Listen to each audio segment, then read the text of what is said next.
trying to achieve or whatever.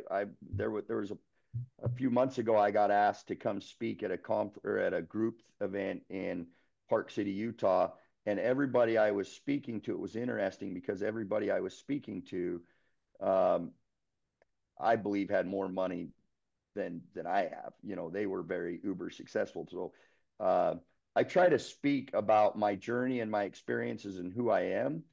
And I don't want to tell people through those experiences and through my journey, do what I did and become what I am, because I want you to become who you are. I want, you know, so like that was interesting when I was talking to those people that were super successful and more successful than me. A couple of them came up to me afterwards and they said, listen, what we like about what I really like about you, and some of them I've done some business deals since then, is that you're not trying to teach us and tell us what we need to do precisely. You're just saying, hey, this is what I did, and take some pages out of what I did and incorporate them in some with some pages of what you're going to do. But I guess I want to start out. I'll tell you that, you know, people have heard me speak on stage. In fact, there's a book coming out about me, I think in a couple of weeks, called Shift. Watch for the book. It talks. If you see me on stage, it's a whole book talking about my journey, my stories. But I'll give you a little background. And I was just a country boy in the Idaho potato patch. We'd go to school and go shoot guns after school, and we would chase. You know, I remember drunk nights when we were in high school, and there's three or four of us standing up in the back of the pickup truck and chasing herds of deer in my buddy's fields at his dad's ranch. You know, we were just country. We just do country boy stuff. We'd go shoot a deer and cut it up, gut it, and leave the carcass on one of the girls' cars in the high school, right? So when I say I'm a country boy, that's a country boy, and I grew up in the potato patch, and I just, you know, one of the things I wanted to do is I noticed really early on that um, that freedom came that money created freedom, and I wanted to have financial freedom, but I wasn't really that interested. I was too ADD, and I wasn't that interested in sitting behind a desk and being an accountant, or sitting and reading a bunch of files and being an attorney, or sitting studying the human anatomy and being a doctor. Those are all white collar jobs. You know, so it was really difficult because when I was young, people would tell me that there's just, you know, blue collar jobs were not the typically the jobs in that day and age that created significant wealth. I mean, it happened, but for the most part, the penny loafing wearing guys were, you know, the insurance salesman guys or whatever else. And so I really hated that because I wanted to be a blue collar guy. I wanted to operate equipment. I wanted to drive truck. I wanted to own trucks and all these things, but I also wanted to have the freedom of becoming a multimillionaire. And if anybody really watches my journey or reads my book, they'll see that I found a couple of guys, and I would recommend everybody to do the same thing. Don't find just one mentor, find multiple mentors. And I found a couple of older guys that were mentors that had dirty boots and gloves in their pocket, and they had started and created blue collar um, millionaire success stories. They weren't quite as coveted when I was growing up, those careers, but that's what I wanted. And, you know, I think that everybody misses the fact when they're like, how did you make it big? You know, you sold for millions to one of your businesses. I still have a portfolio of other businesses. You sold it to Red Bull for millions. How did you do that? And I think the best thing that I would advice that I would want to give to people is everybody's mind is all wrong. Okay. Everybody is focused on how to succeed. All right. I focused on how to fail. The number one piece of advice that I could give you on your journey to wherever your success is to you, could be triple digits, could be whatever it is you need to understand how winners are winning, but you need to be an absolute scholar on how losers are failing, right? You have to understand and learn how to fail. And if anybody wants to be like me, you know, Post Malone sings a song that I really like that he came out here not too long ago. Look it up, check it out.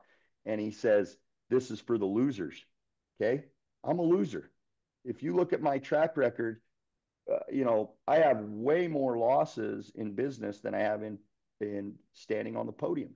Okay, but what I would recommend to anybody is to really focus and learn how to be a failure. and embrace failure and embrace your buddies that are failures, because they're teaching you what to do and what not to do. And so I can tell you, I became a millionaire in my 20s. I crashed hard, really, really hard. And I struggled for a few months, thinking that my life was over. All I wanted to do was be a successful businessman. I went to driving truck. Everybody was looking at me. And what I really had to do when I started driving truck and I was away from my family, I was driving 3 days straight through the night, all these things, is I really had to find myself and figure out how to become a champion at failing. And I can tell you right now that I fly my own helicopter. You see that in the background. I can pretty much go on vacation where I want. There's a lot wealthier people than me, and there always will be. But failure to me is not that big of a fear because I've educated myself on how to be a good failure. And that's the number one piece of advice that I would give anybody that was calling me on a personal call. They all want to know about my story, my successes, my journey. How many millions this? How many? What'd you do here? What'd you do there? Now it's important to understand those things because you're always got to. Nobody draws up a playbook to go into the football game that is a playbook to lose the game, right? So you always have to have a playbook to win the game, always, and you have to adjust it all the time, and you have to adjust it. But the biggest attribute I think, and that I see in people that are super successful, whether it's um, a politician or a businessman or whatever else, you see, you can read online. I think Donald Trump filed bankruptcy 12 times. He probably holds the freaking record of filing bankruptcy that many times. But guess what? And still be a billionaire, right? But guess what? All 12 of those times gave him an opportunity to be an expert at being a failure. And so I truly believe that. I'll fail more. I'll fail more throughout my life because when I sold my business, I'm not the kind of guy that can just, go buy a Porsche or Lamborghini and go to the beach. I'm 44 years old and I like to work 7 days a week. I had this conversation with Travis the other day. Um, uh, Sometimes I check in and sometimes I check out with my friends. And it's like a mad scientist, when he's putting together a magic potion, he goes into his science lab and he shuts everything out. I've got a guy that I met. He came over here. He got an opportunity to come over here from Russia, and they were going to send him back to Russia. And unless he got a job within a week, and he ended up getting a job within a week, and he had to understand English. Okay, and he knew no English. And so he shut the lights out in his house and he put big posters all over the wall uh, about how to understand English. 1 week later, he took the interview and he got the job because he understood English. In 1 week, he checked out.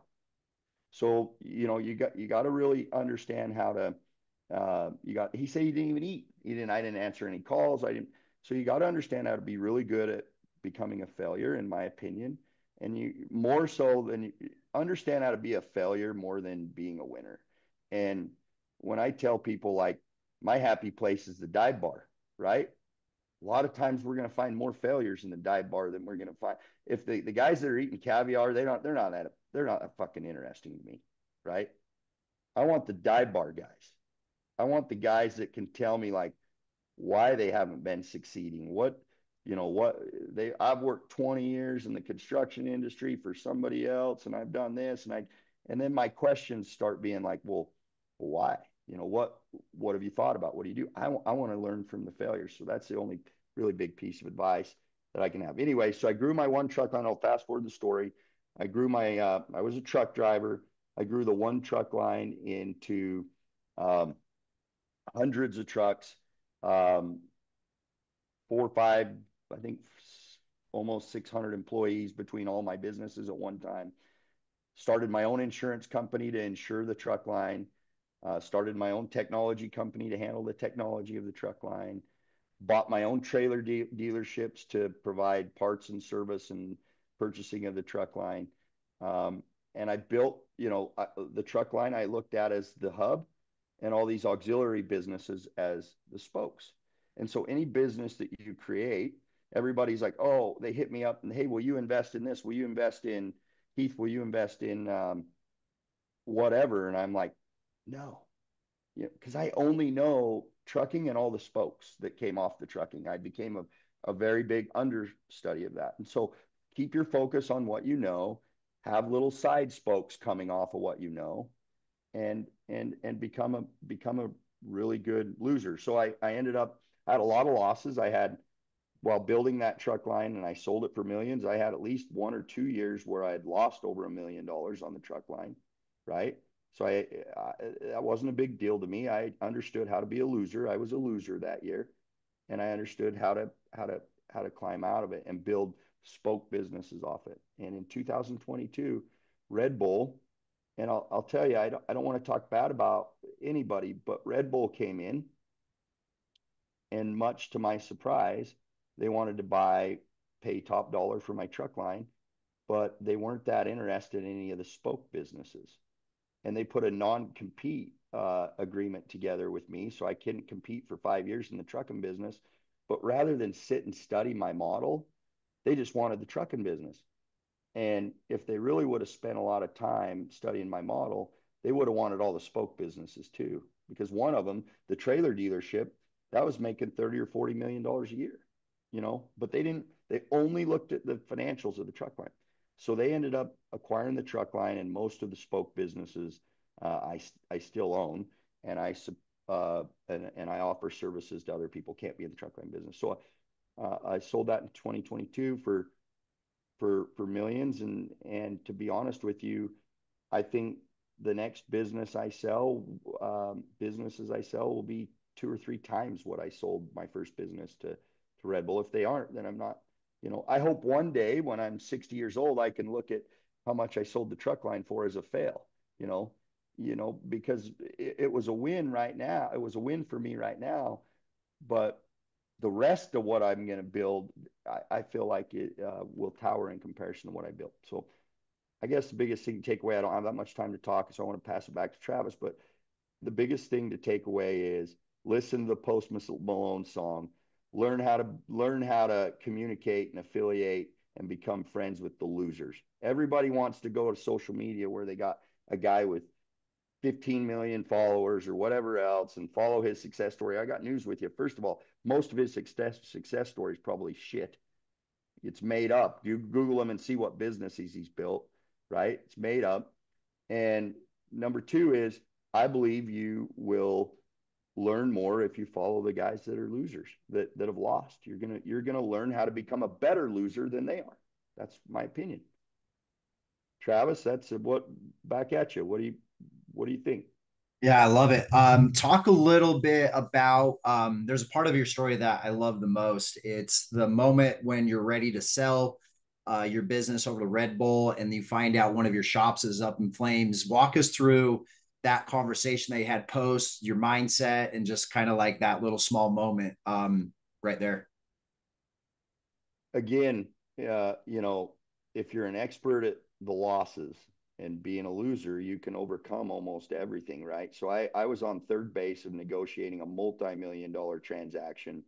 And by the way, I have one of my spoke businesses was a group of people that I had hired from M&A advisory firms to help me with my transaction. Now I own an M&A advisory firm to help other people. But so they had helped me get this deal negotiated I was on third base of negotiating this deal. I was down here in Arizona, and I got a phone call one morning.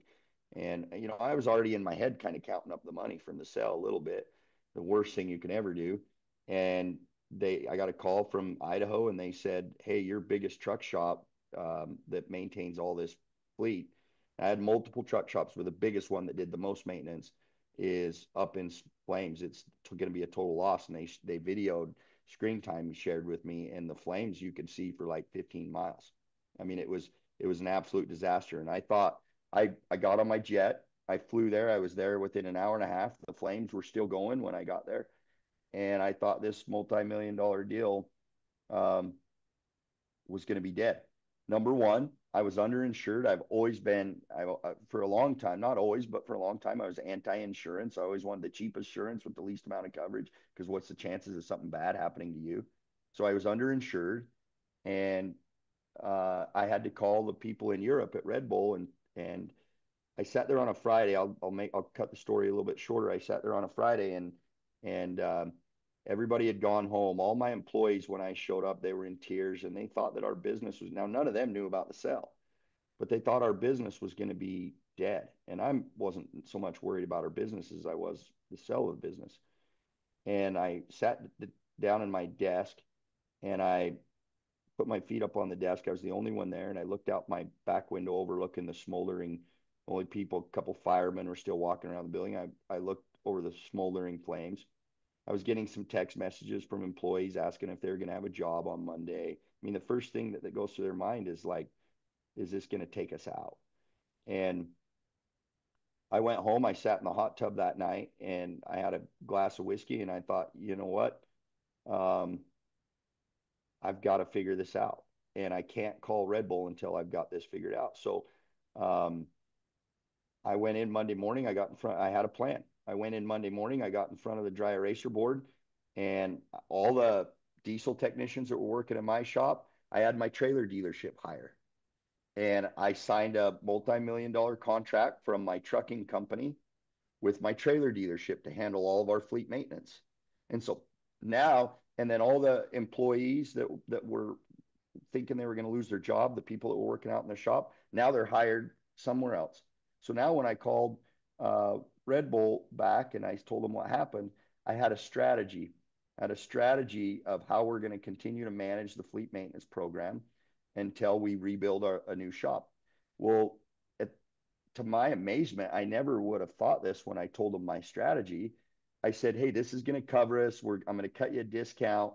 They're going to hire all the employees. I'm going to cut the dealership's going to cut you a discount on all your fleet maintenance so that you can maintain at the same cost levels that you maintained before the fire. And much to my amazement, I didn't even think this. They said, you know what? We don't want to rebuild the shop.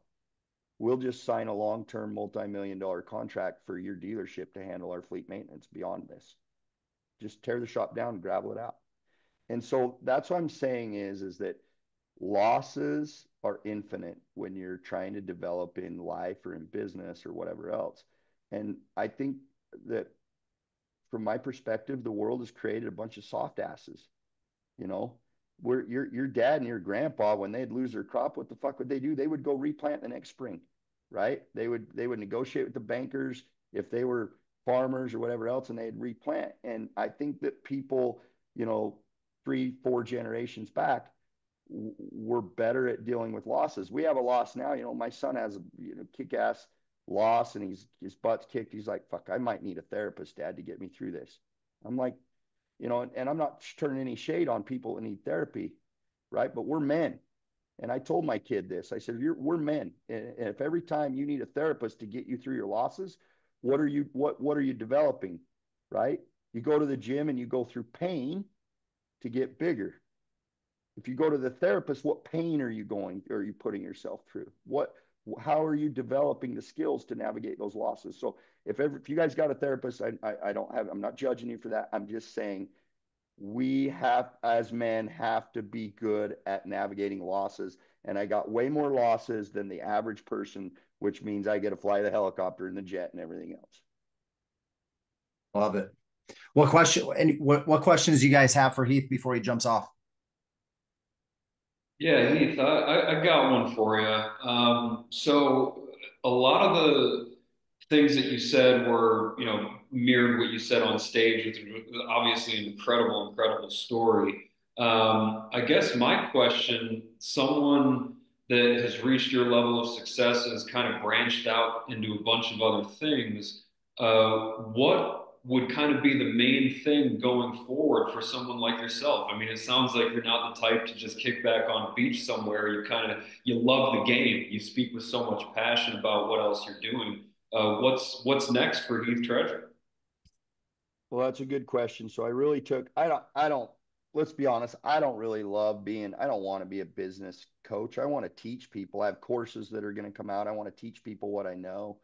But my forte is not necessarily being a coach. I love to be people's friends before I'm their coach. So I'd rather, Justin, have you call me and we can just talk. And if you want more in-depth information, go buy a course or something. But if you look at my core truck line business, I'm giving you guys a little secret here, but if you look at my core truck line business that I sold, it had spokes that came off of it.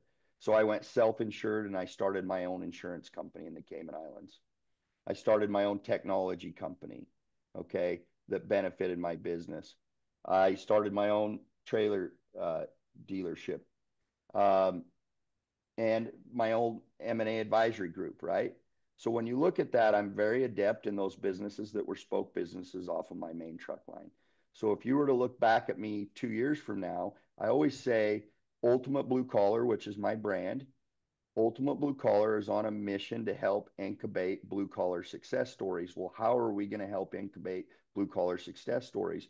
We want to help offer them products and services that we've become experts on that might help them in their blue collar business. And all those businesses are spoke businesses that we became educated on from owning the truck line. So our M&A advisory firm, we're about ready to close a bigger truck line than mine. My firm is about ready to transact out in Oklahoma, and we advise them through that process. So cross our fingers. We're going to hope that all goes through. But we're doing that with the knowledge that we gained by being a spoke business. The other thing is Ultimate Blue Collar Insurance. I partnered with a billionaire friend of mine to launch UBC Insurance, and it's built to ensure the people that have a tough time in the blue collar space, trucking, whatever it is, we'll insure anybody. But we're not an agency. We're writing insurance with our own fund.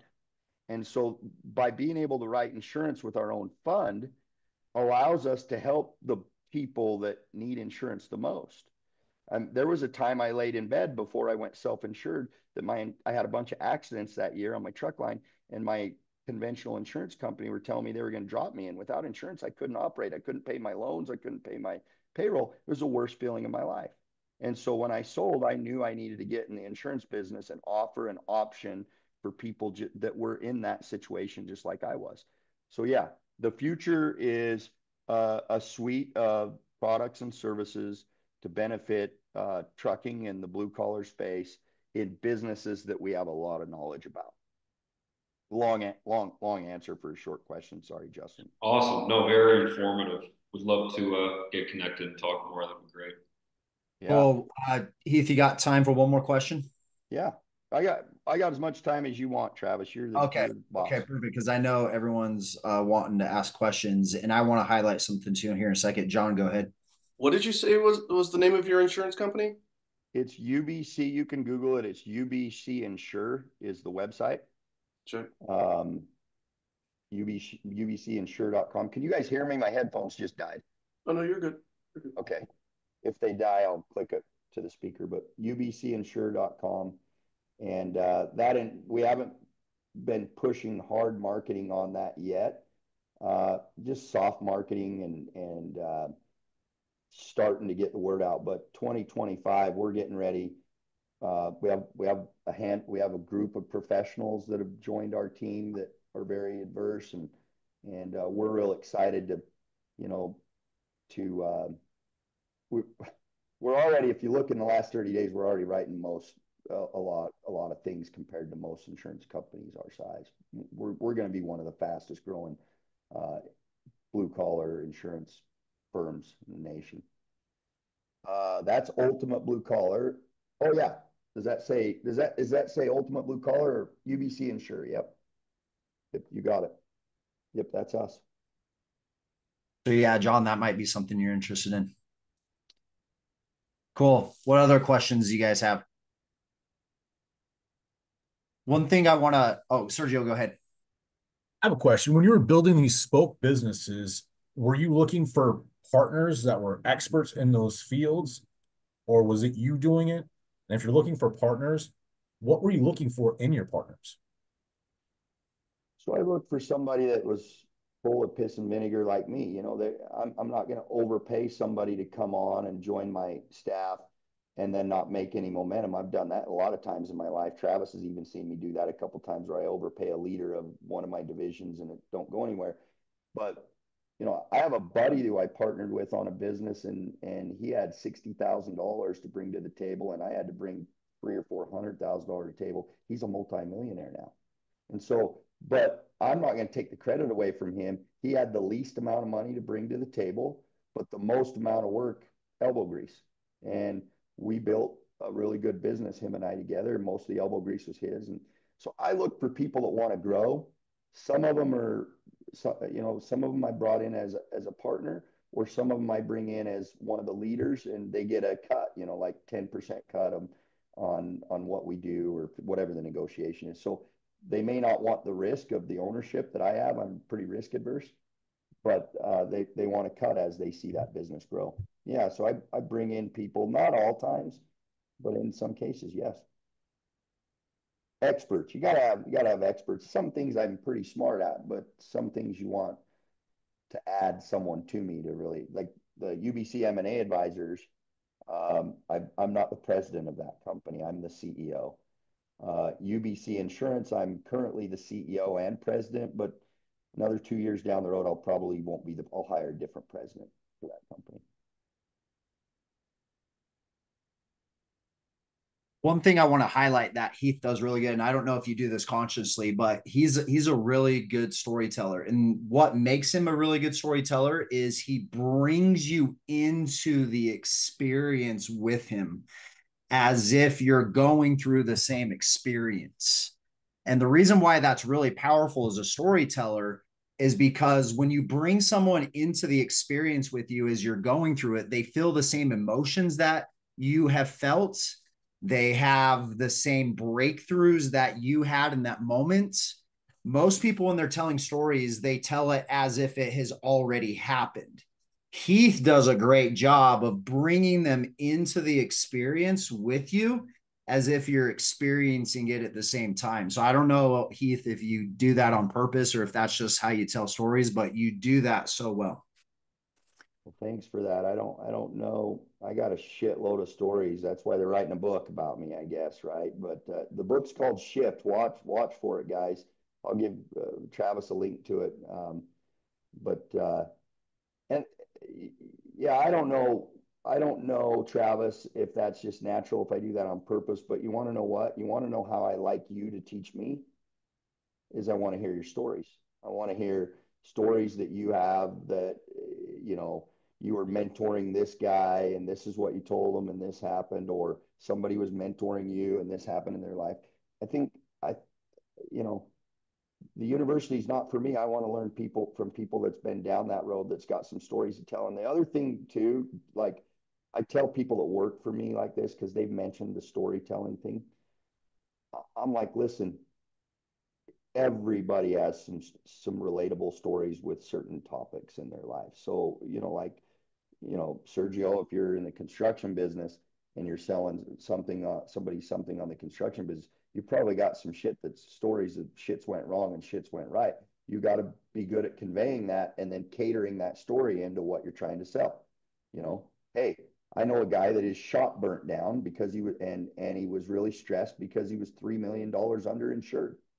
And he'll tell you that he'll never, if you sell insurance, he'll tell you he'll never be underinsured again, right? He almost lost a multi-million-dollar, almost 9-figure deal over it. And so you just, and that's the other thing too, is I can tell a lot of my stories, but if you tell me a good story and it works into what I'm trying to explain, I'll probably repeat your story. I love stories. That's how I learn. And I think that's how other people learn.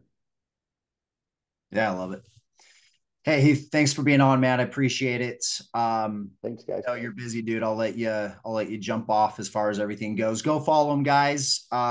Heath Treasure, is that right, on Instagram, Heath? The Heath Treasure on Instagram, and I think it's Heath Treasure on Facebook. But Trav, I'd love to be part of this, and you know, I'm part of Travis's group. I try to get to as many events as I can, and I'd love to join your calls. Again, you just let me know, buddy. Okay, thanks, man. I really appreciate it. Talk to you guys later. Okay, thanks, Heath. All right. Thanks. I want to talk about some upcoming events. Go follow him, by the way, guys. He's always posting really good stuff. Like every time I'm around Heath, I'm just like, man, he just drops the best wisdom. And like I was saying, like pay attention to the way he tells stories. Like he pulls them into the moment with you. It's really, really powerful. So legitimately at BrandX, before he got on stage, he was sitting behind me on Friday all day long. I had no idea, no clue who he was. And he thought nothing of it to just chit chat and talk to me like 3 different times for like 10, 15 minutes. Super humble, like just an amazing dude. And then he gets on stage and I was like, oh, wow. All right. Like, holy shit. That's really cool to see people with his kind of success and like he talked, overcoming the failures that he has. He just relates to everybody. Yeah, I want to share something really powerful for a second, and it really comes back down to the purpose of this group. I'm going to get you guys in front of so many successful business owners, so many people I look up to. So just keep showing up. My goal is to get at least 2 badasses a month to come in here to start sharing. I thought Heath would be a perfect guy for that. But let me share something really powerful. And this is the power of networking. And I want to bring this up because sometimes we forget the power of networking and what it can really do, like with people in your life. So here's me and Heath right here. So here's our friendship. Okay. And before I met Heath, okay, which we connected last year, hit it off right from the get-go.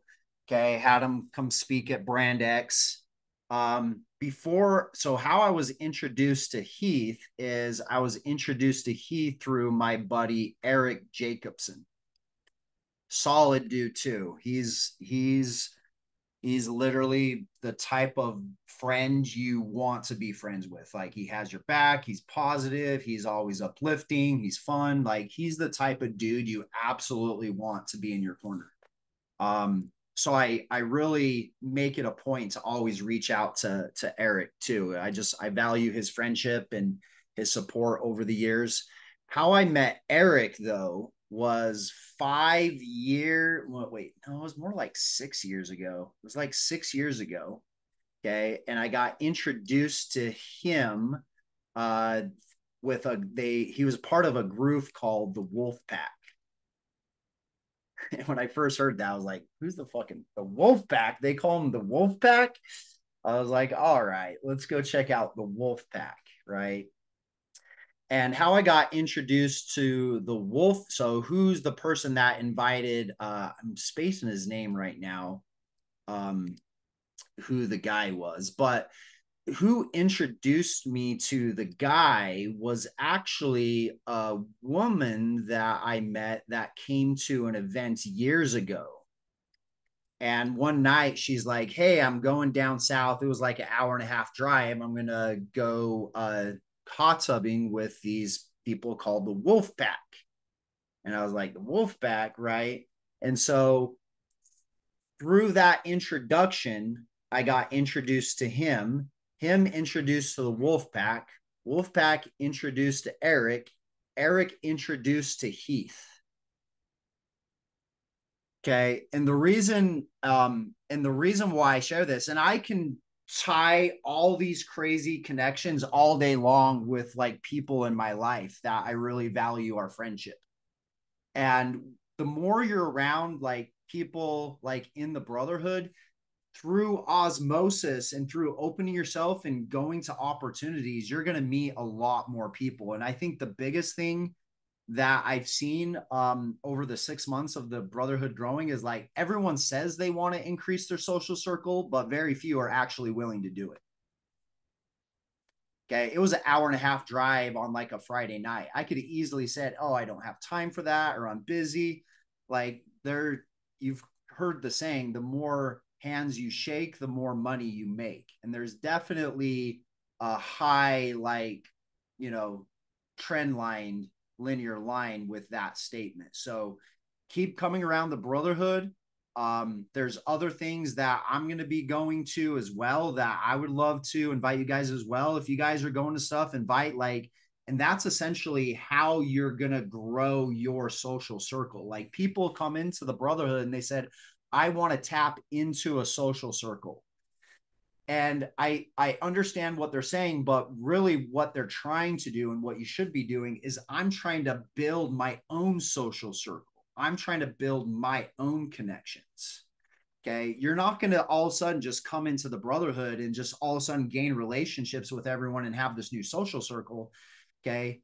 You're going to have, and this is anything, this is with Dave Walter and, you know, with what Dan Knight does with Unicorn and everything, and Josh and everything on here, and Justin. Everyone has a network. Okay. You're not just going to tap into a network. You're going to grow by being a part of that network and starting to build the network around you. Okay. And that's what I want the Brotherhood to be. And this is something I'm going to be talking about a lot in this next year. I have this client, and I won't mention any names, and he's been great, by the way. He's just ADD-ish in his brand, right? As he comes in, he's like, I want to do this and I want to sell this. And then he goes down that tunnel. And then the next time he comes to me, he's like, actually, I want to get into the speaking more and I want to do this. And he's always kind of like changing where he wants to go. Okay. And in the meanwhile, I'm like, dude, you got to pick an avenue and go down it. But even more important than an avenue is you need to start building a community. Okay. You need everything, everyone on here, 2025 focus is building a community based around a topic or something that you believe in. Okay. So like Sergio, and I don't know if this is the community that Sergio needs to build, but Sergio needs to be building a community around jiu-jitsu and fighters, right? Josh needs to be building a community around media guys and videographers. Rob needs to be building a community around men and fitness, right? So what's the community that you need to start building right now? Okay. More social media is turning into just what happens into the world. What do we do in the world? We're very tribal-like people. Okay. And what's very interesting over the course of the couple of years is the media tries to pick fights with these tribes. And the tribe fight they tried to pick, a couple of years during COVID is people against Black Lives Matter. And they try to create this problem that might be out there, but it's not as big as what I see. At least it's not for me. Okay. We're just tribal people at the end of the day. Okay. If we could have different colors, but we can still build a tribe together because we're in the same business. Okay. We can be in the same business, but we could be enemies because our football teams are playing against each other that week. Right? Like we're just tribal people at nature. And where social media is turning into a giant tribe. Okay. So the biggest thing you can do coming into 2025 is you could start to build your own tribe. And that's what I would highly suggest you guys do. Okay. Does anyone know how to create a group on Instagram, or do you guys want me to go over that?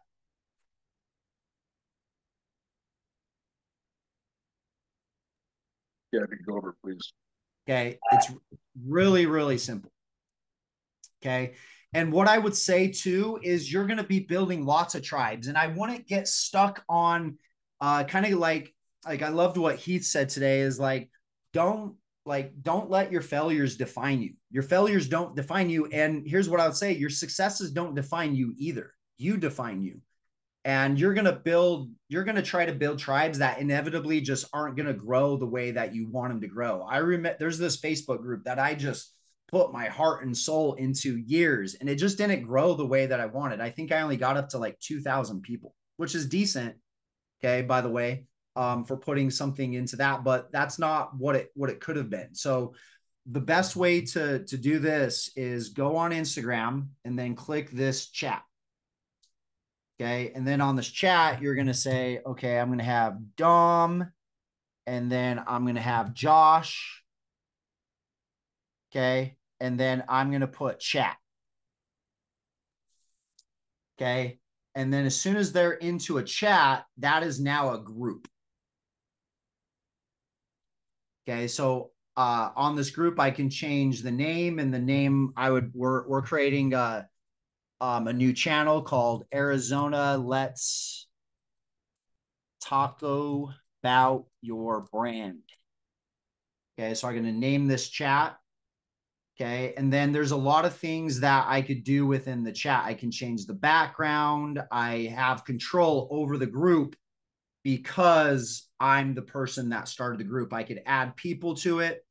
Okay, and so that's one of the biggest things that I'm going to continually do here in the next year is continuously build groups. I'm building another group right now called BrandX Sports Marketing. That's going to be for collegiate athletes that are trying to build their brand. Okay. So you should be thinking inside of your head, what are 2 or 3 communities I could start building right now?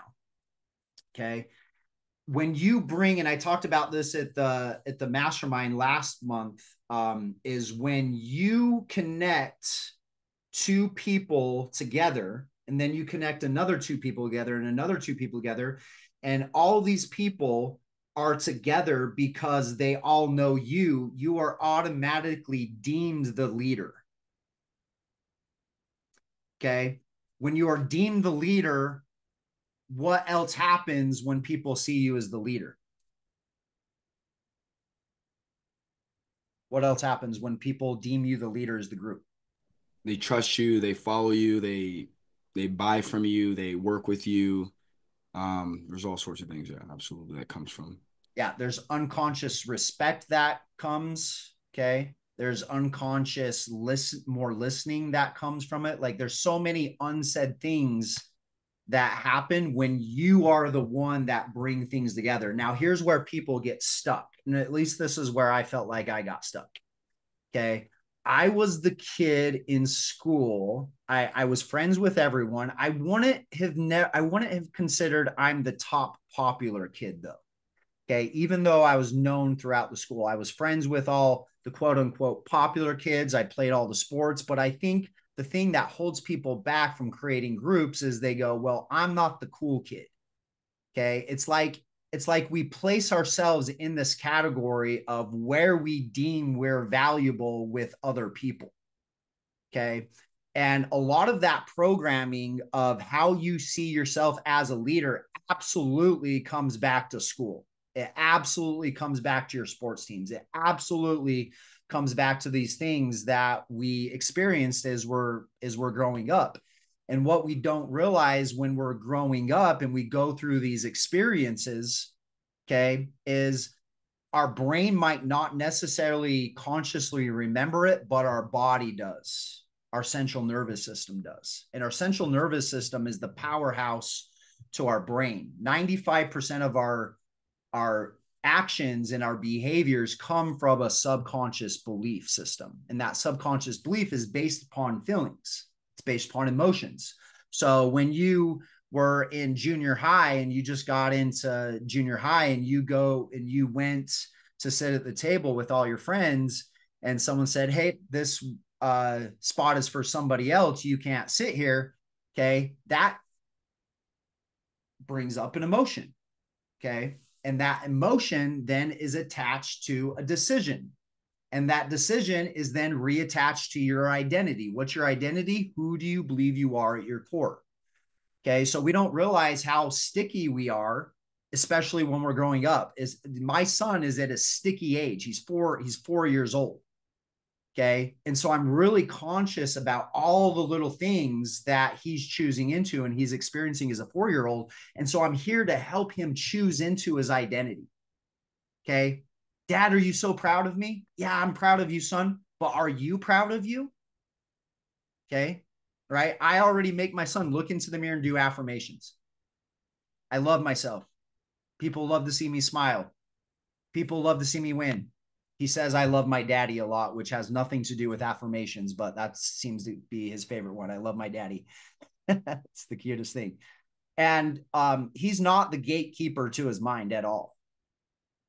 Okay. I'm the gatekeeper to his mind. He's not the captain of his soul right now. Okay. And he's not the leader of his body right now. But as we start to grow older, we do become the gatekeeper of our mind. We do become the leader of our body. Okay. And we are the captain of our soul. And what's unfortunate is a lot of these things we experience is we went through high school and sports. Okay. And if you played sports, it's like a identity on steroids. When I start to go back to some of these things that we get caught up on, it's like, yeah, I was the last one up and I struck out and I felt like I failed my team. And in that moment, what did we decide? My best is never good enough. I always fell when the spotlight's on me. I can't be trusted, right? We don't realize how many of these subconscious decisions and things we take into our identity that leads us into our older behavior and our older patterns. Okay. So again, coming back to this, like the way we rewire those behaviors and that identity is first by diving down into and finding out what's the thing that's stopping me. Where does this experience come from?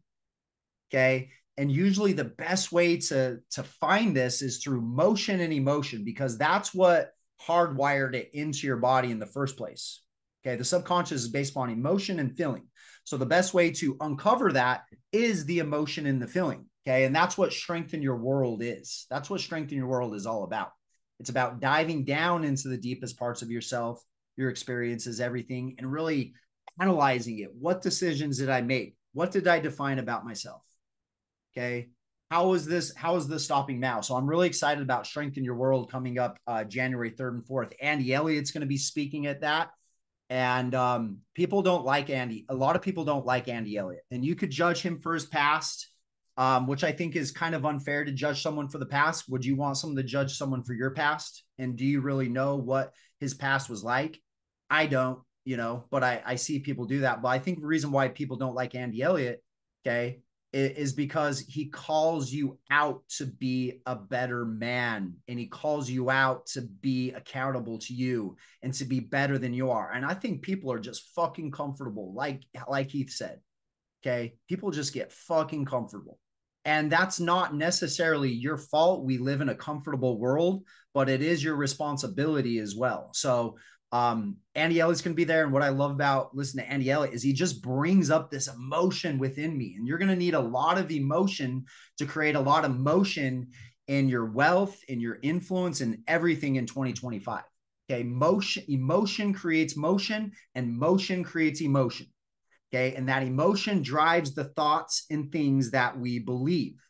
Okay. It's not just thinking different. I hate when people say it's a mindset thing. Fuck your mindset. Okay. Your mind is already set. You're right. We got to go in there and we got to choose into a new identity that's going to help bring up this new mindset. Right. So I'm really excited for Strengthen Your World. Each one is different. I know Justin's came, Bob's came, Josh's came, Dan's came. And what I could say, and I say this to all my clients as well, you really have to come 3 times to like really get the most out of this experience. So I'm really excited about it. You guys all got free tickets. There's going to be other people to meet as well.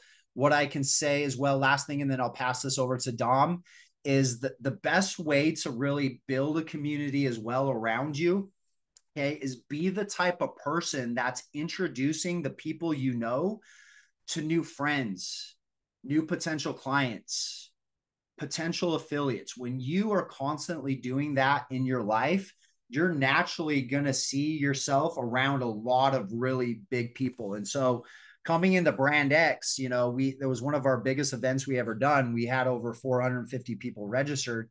And that's essentially all I really did. I just said, I'm just going to one-on-one connect people. I'm just going to get people interlaced. And once you do that, you start to build this whole web of people around in your life. Okay. And yes, you are cool enough. Yes, you are a big enough leader. Yes, people do want to be around you. And yes, people love you way more than you fucking think they do. Just wanted to remind you that. Okay. You are way loved. You are way cooler. You are way more than you think you are. Okay. So start acting like it. Okay. So I'm really pumped for that. So, before we go to Dom, any takeaways that we had from this session so far with Heath and myself before we pass on to Dom? Or anything else anyone wants to add or say? you were talking about those Instagram groups and like who you should like. Is there someone I should or should not invite?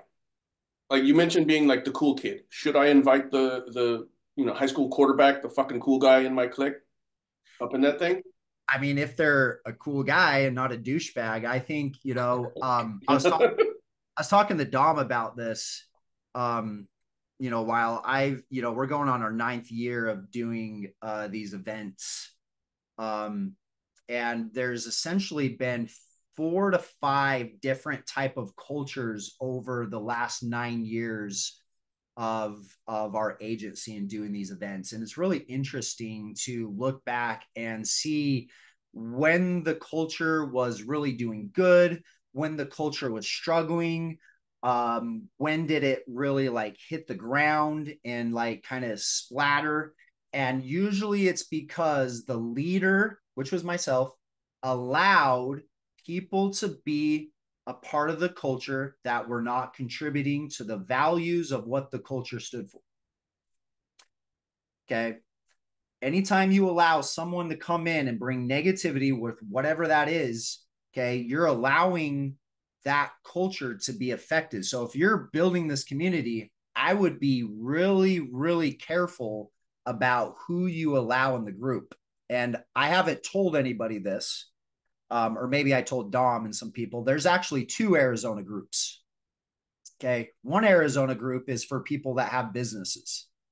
The other Arizona group is for people that don't have businesses. Okay. And it's very interesting to have conversations with men in one group and men in the other group.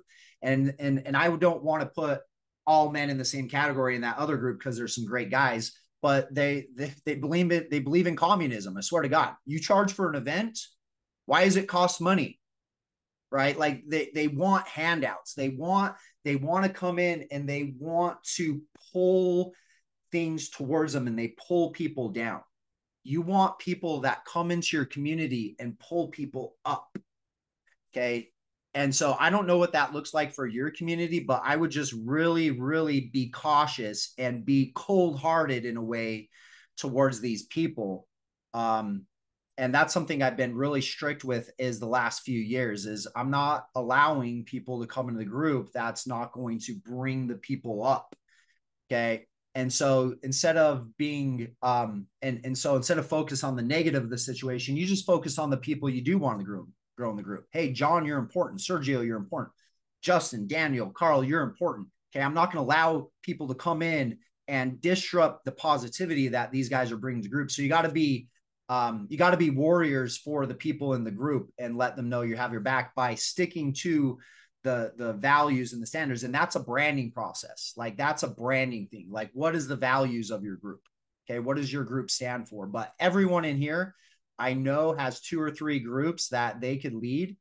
It could be a dad group. It could be a father group. It could be a fighting group. It could be a real estate group. It could be personal training. It could be a coaching group. Like there's so many different groups that you can create. And so what I would do is I would start creating groups, start promoting them. And then the key thing is getting people to contribute to the group. And I promise if you do that and you stay consistent with building that group, it's going to bring you a lot more fruits. And the biggest fruit that it's going to bring you, it's going to bring you these incredible friendships. And that's, to me, it's everything.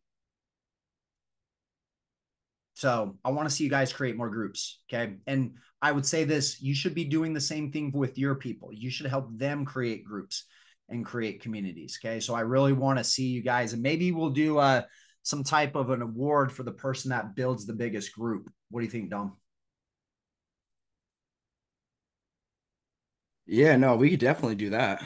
Why don't we do this? Why don't we say the top 3 people that build the biggest groups in the next year get a full year of the King membership?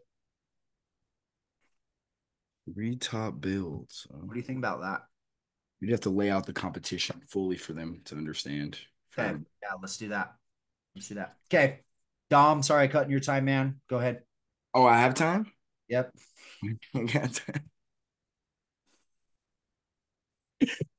Guys, I wanted to go over a few things that I'm going to be doing for the software for those who are signed up and have their back end and their back office kind of built out. If you don't have that, you can hit me up after this as well. I'll make sure I send you over the links you need to get signed up.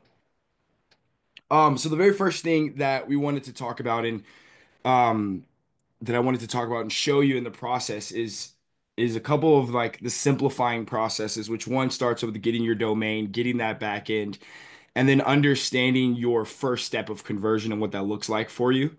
If you're just now getting started, you don't have a website in which you have built out, if you don't have any of those things anywhere else, the one thing that you got to understand is that the networking part is the most important part. And we're going to show you, I'm going to look at the back end right now and kind of give you the kind of overlay of a few different things that you'd want to do for your profile to get you started up ASAP Atano. And I plan on doing hopefully like Thursday calls actually to just kind of go over the software in general so that we have more time to sit down and answer some questions as a group for you guys to get you what you needed to do next. But let's share the screen. I cannot share my screen, Travis. Yeah, let me share the screen.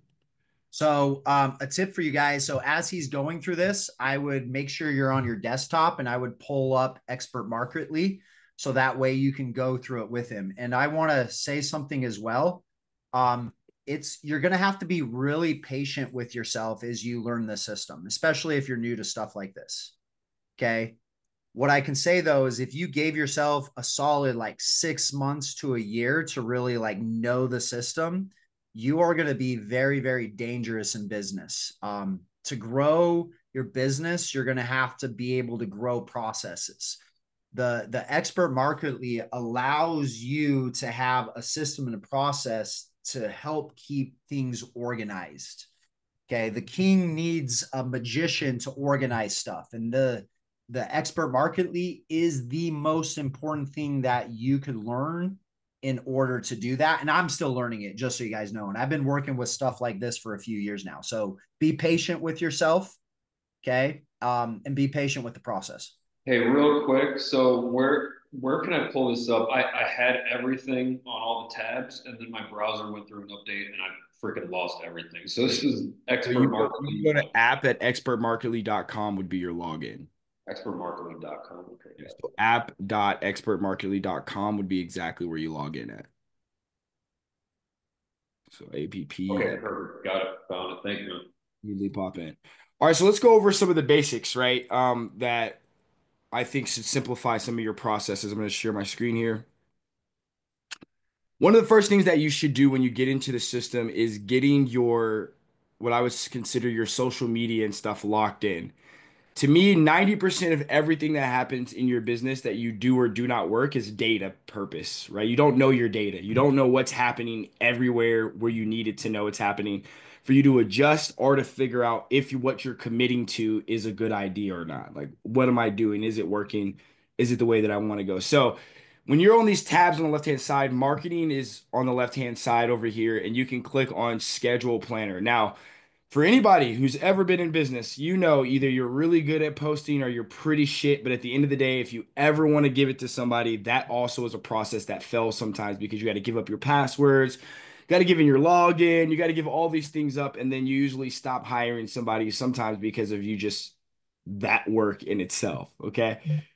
So here in the social media planner section, you can actually add and put together all of your social medias in one place that is usable.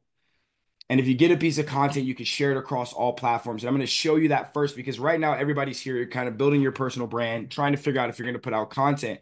And as you're putting out content, typically most people highly focus on one software or one platform, and that's all they can do, right? They're like, I'm Instagram driven, I'm YouTube driven, I'm TikTok driven, that's where I am. But for a person who's using social media as the output of their brand and they're going to sell something internally, you necessarily do not have to become what? Social media popular.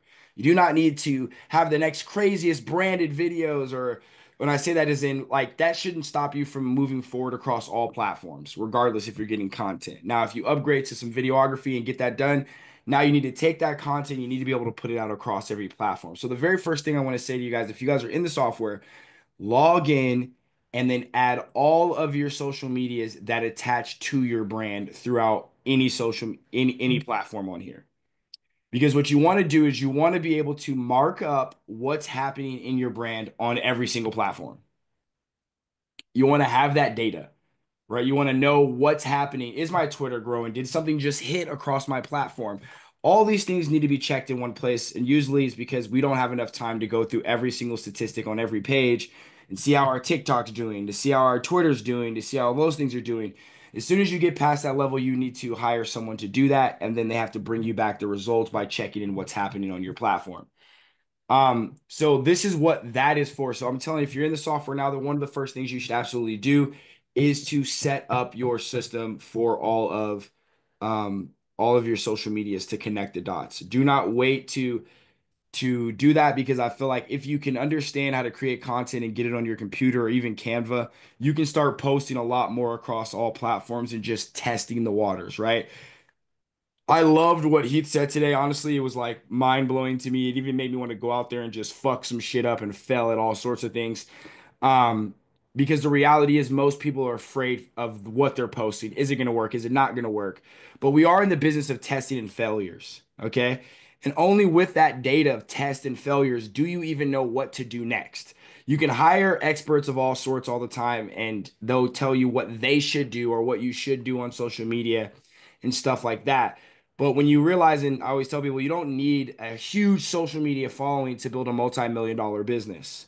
But you do need to know, to have people know what you're doing and how you're doing it, to build a really good network and to stay top of mind, right? I was just talking to Josh yesterday about his process and his journey is him creating his own personal brand and getting out there. And the one thing that he said to me that I thought was very interesting, he's like, I'm getting messages from people who forgot what I did, and they're messaging me, getting a reminder of who or what I am because I'm posting these social medias, posting the social medias, and those things are working for me, right? So really think about that from your perspective is, how many people do you know that you are friends on social media with, even if you only have 2,000 people who message you, who got on a call with you before, but just hasn't reached out in like 3 years or 2 years, because they just don't remember what you do, right? And it's really hard to stay top of mind if people aren't in your close circle. And people can get closer in your circle because I have friends who I think I'm friends with, but we're not that close. That without social media, we wouldn't be seeing how each other's lives are going, and I wouldn't be reminded of who or what they do all the time. I just had my friend from San Diego. I just gave him a referral from this guy who wanted to do a videography system in San Diego. But I saw him on social media and I was like, oh yeah, man, I just talked to this guy who's about to do this project in San Diego. And then I reached out and connected him. But if he wasn't there to remind me he existed, I would have just let that connection go and I would have never sent him anything because he would just wouldn't have been in my mindset. We're all super busy with our lives and our problems and stuff like that. So timing sometimes is consistently needed so that you're found when someone needs you, right? When they remember, they see your face on a video that you're talking about, like, oh yeah, I remember that guy does that, right? Those kind of triggers. They hear your voice, they see your face, right? That is such an intrinsic value to overall creating your social media plan by just being there, just being present in people's face when things exist, to see what they're doing, to see what you are doing, whether it's entertainment, whether it's direct education, that also matters as well. Now, I wanted to say that because it's one of the very first things that you should come into the system and implement, because it's one of the very first things that starts to drive traffic and get you used to creating content to then bringing people back to you. Now, if you're in your system, the other thing that you should do is you should go to your profile, okay? My profile, and you should make sure this is completely set up for you. Now, the powerful thing about this is whatever email you use for business, you can actually connect it directly into the CRM. So what that means is it will actually host conversations in the CRM that you have with that person so that you don't have to dig through emails to figure out what conversation you're having with what person. Okay? And what I mean by that is if you're like, like if when Travis sends me emails all the time, right?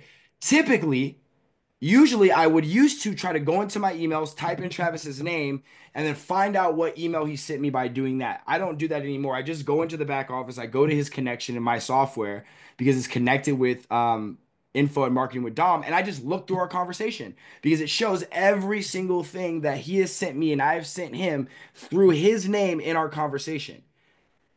And it automatically breaks that barrier of that difficulty of going back to see what someone sent you. What's the last message they sent you? What was that response? All those things. It fixes that directly in your main email that you're using, so it communicates with whoever you're talking to. And that's what the email two-way sync is, which means now I don't have to go in the back office and look. Even if I send them a personal email, it's going to show up in that space unless it's a secondary email. It's going to show up in the conversation between me and that person. Is going to keep it secure. And the second thing is that you need to make sure you get in is your calendar system, right? I'm not in this calendar over here, but I use a different software for it. But for his sub group or for his sub account. So for you, you can come in here on the calendar and you can set in your Zoom and you can set in your email on the calendar side so that everything matches up internal in the system. So if you use something like what's the other? Calendarly. This can absolutely replace Calendarly and you can also connect Calendarly if you don't want to, which is also the powerful part. But like I said, using too many softwares sometimes makes things complicated. And you can sync things directly into this system, into your CRM from Calendarly if you're so used to already using it and you do not want to be like, I'm not going to use Calendarly anymore. This can sync directly into there. So all you'd have to do when you go into here is go into your calendar settings. You can add your Google Calendar. You can add if it's iCloud or whether it's Outlook, and you can add your Calendarly so that the data comes through the system for you. And then add your Zoom that's where you're hosting your meetings, or it could be phone numbers, everything could exist. But if you add the Zoom, when you're doing the calendars or giving someone a calendar, it will automatically send all this information out through your Zoom, through your calendar, and connect everything for you so that when you're in Zoom, it's telling you when your next meeting is. When you're in Google Calendar, it's telling you when your next meeting is. And when you're in your email, it's updating you on when your next meeting is. And for me, that's really important because I know sometimes I get in chaotic spaces where my meetings aren't reminding me that they exist. Therefore, I'm forgetting about my meetings. I'm like, Jesus, where was the reminder at, or where was that set up? And so those two things are the two most important things I would say that you set up is one, your calendar and your Zoom, so that if you are getting on meetings with people, if that's what you're doing, that it's really, really simple for you on that side. And we could talk about what the calendars look like because you can actually build out all sorts of calendars in here for yourself. That it allows you to do one round robin for people there. If you're going to try to teach a class or something like that, or collective bookings, as well as event calendars and service bookings. Okay. Now, John, for you, you're in the boating service business as well. This system can actually attach anybody. You can start creating calendars if somebody needs a certain service to be held by you and they're paying for that, it will connect it into a service booking, which you know what service they're looking for. They know what service you're looking for. They book that service and they pick a time for you to show up and they pay for that service through the system, or they pay in an invoice that you send after, but they can book what service they're looking for you from and automatically do that in the calendar segment, completely added in with payment. A little bit has an ability to do some adjustments as well, depending on questions and answer, which is a little bit more in depth. But the simplicity of it is your personal booking calendar that you want to use for yourself. So once you add your email, add your Zoom call, and then create yourself a personal booking calendar. Now, they just did some upgrades that I'm absolutely fucking excited about because it literally kind of changed the way that this system was working, which means once you're in the system and you actually put the information and the team member, which will be you, right, to book it, you set the calendar, you put the time and everything else on that other side. Let's see. What you're able to do now is that it created an automatic follow-up series for you to your email that you can just fucking literally just add on here. So once you create your calendar and you're like, hey, I want all these things to be available for that person, you used to have to go into another part of it and create it, but now it will automatically do the notification part from you based off of what you want from that person to you and as well to the contact. So right now it's going to tell us the booking status and it's going to add it to our email. But what we can do is go here, go to email, enable notifications for you your user, you're the user, and for your contact and for any other additional emails that you add to that process, and you can save it. And now, as soon as they decide that they were going to add into your calendar, it will actually send them a booking confirmation statement. And once they are, if they're unconfirmed, it's going to send a notification. If they're confirmed, it's going to send a notification. And you can actually put the system in place so that you're getting notified directly from this calendar, however you feel it's necessary, right? If that person needs to be able to reschedule, you can send them the calendar to reschedule. And if it reschedule, it updates you, it notifies you. It can even do a follow-up update if you wanted to be able to do emails to follow up with that person after the call, all automatically, right? If you're like, every time I get on a call with somebody, I'm going to follow up with them after these calls about a week later. All of this is in the automation in the system, and you don't have to go into any third-party process to be able to do it. And I think that's where it allows you to do it. And then from here, you're able to do the allowed it from Google. So it's sending you a notification. You can add it to your Google Calendar. Sending a notification allows them to add it to their calendar as well. And additional information is what you'll be sent. And it's basically everything that comes with who they are, what their names are, if they're able to reschedule or if they're able to cancel, and giving them the links for that. So what we're trying to do, and I'm trying to be less technical also, but get you the technical you need. And so I'm going to be more technical on Thursdays to kind of get things set up for you guys as well to help you like, hey, this is what you need to do this now and add it, is you want to think about this software. And when you ask questions about it, you want to think about what your process is and what can be automated and what you can fill those gaps with. Because there's not a place that this system really can't fill the gaps besides the personal connection you have between that person. But it can also grow your brand with sending out videos or emails and stuff like that that gets that person knowing more about who you are and what you offer to the people around you. So those two things I think are the hardest things that are fastest things that you should get set up in your system pretty quickly, which is your social media, your profile, and then your calendar setup, right? To get someone on a calendar. And if you're doing social media, the fastest way to start building your brand is to start to talk to more people, right? Before we start thinking about what email series we're sending out, what text message series we're sending out. Your very first process is, can I shoot social media? Then get someone to book a call with me for whatever reason, right? You want to shorten that series as fast as possible because it gives you the ultimate result. And that ultimate result is, can I get people on a phone with me? And only when you're getting too busy should you start to, in my mind, start to create a massive gap between you and that person who finds you on social media. Once you're getting leads, once the leads are working, once you're working your system better, and you're like, okay, cool. Well, now I want this person to not hit me up directly. I don't want to get on a call with people originally. I want to give them their information. And that also comes with the strategy of building in your lead magnet, which is, what are you offering to them? So this is your traditional lead magnet, which is get on a call, learn these things with me. I'd love to talk to you. Or it's like, hey, hop on my podcast. And these are the same things you can build a personal meeting strategy podcast and get on a call with somebody like it was just a meeting and ask them questions, record it and podcast it, just like if you were doing anything else. So that's my tidbit today on the three things that you need to get going inside of your software ASAP Atano so that you can start moving forward and connecting the dots and getting on more calls with people. And so that we can launch from there. Love it. What any questions you guys have before we wrap this up?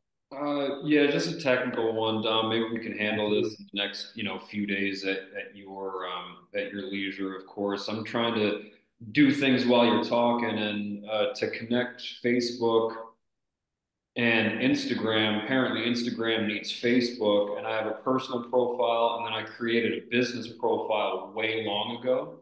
And when it's saying which profile to connect, it's only showing the business one. It's not letting me connect the personal one at all. It doesn't come up as an option. And I So your need personal Facebook page does not come up with an option. correct, For yeah. your posting, you want to create another business page, and you're gonna then end up going to business suites on the right hand side on your link and creating what we call branded at. Let me show you what it looks like. Let me just show you while we're here talking. It's not very hands-on on that side. So Serena, if it helps. So let's look at this. So now any sort of personal branded or business style that's going into your system, they're separate in Facebook, and it's a little bit confusing, but once you get it all in, it makes it easier for people to take over on it. So let's look here.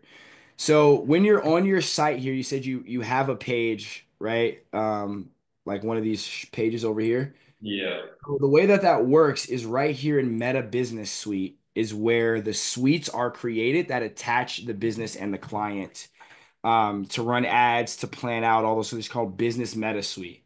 So what you have to do is you have to create your page and you have to turn it into like a personal brand, like a creator personal brand, right? Um, and so you create another Facebook page with your name or whatever you're going to call yourself, the franchise master, whatever that brand is going to happen on there. Connect it to your Instagram, and so this is it's tricky because it all works out, right? Once you connect the brand in the back office, it will actually allow you to post on your main page as well. But if you're going to get really business and get niche oriented, you need to create a personal public branded page, which is like the secondary pages like this. Like we have here for the Note Mentor, he has his page on that side. We have Desi Arnaz, Vision Fitness, Invest Club. These are all people I work with. And then you connect, and then you'll go in the back office of your Instagram. You'll turn it into a business. They'll ask what page you want to connect it to. You then connect it to your business page. And then once that's connected, it will clean up your process of being able to do that easily. And then from there, Yeah, we can. I get what you're saying. I've done 90% of that. I was just wondering, Yeah. I'm like, assuming. when it says connect page, like it only says the business page that I have. So I'll just go in, You got to go rename, into make sure I have Instagram, to touch the connect the photo. page through Instagram, turn it into a business page, add your business page to that Instagram, and then you'll have access to adding that to the softwares. Yeah, I gotcha. So for anybody who's out here building their brand, just remember for your Facebook and Instagram that you do need to create a secondary page um, for your brand. Even though you're going to have your main profile page, you need a secondary branded page, even if it's your name, even if you're still John Patrick or if you're still, Justin Banks on that other page, it's easily created like that. Um,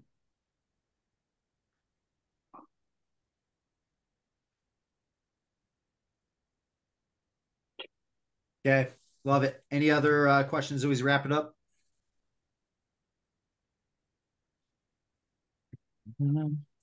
Okay. Mastermind next Thursday. Okay, that's for the King membership, or if you haven't been to one, come check it out. We're going to be breaking down your marketing for 2025. Dan's going to be sharing how he got started with Unicorn University. Justin will be presenting marketing. Marketing with Dom will be there. Josh is going to be talking, so it'll be some fun stuff. And then December 20th, okay, which is a Friday, we're going to be having a Christmas party. So you do need to register for that. If you have a King membership, you get 2 free tickets. So Dan gets 2 free tickets. If you have the Gladiator membership, you get 1 free ticket. Okay. If you are the Warrior membership, you need to upgrade. But I don't think that's anyone on here right now. So yeah, I don't think so either. okay. All right. Thanks, guys. We'll look to talk soon. Have a great rest of your day. Thank you, guys.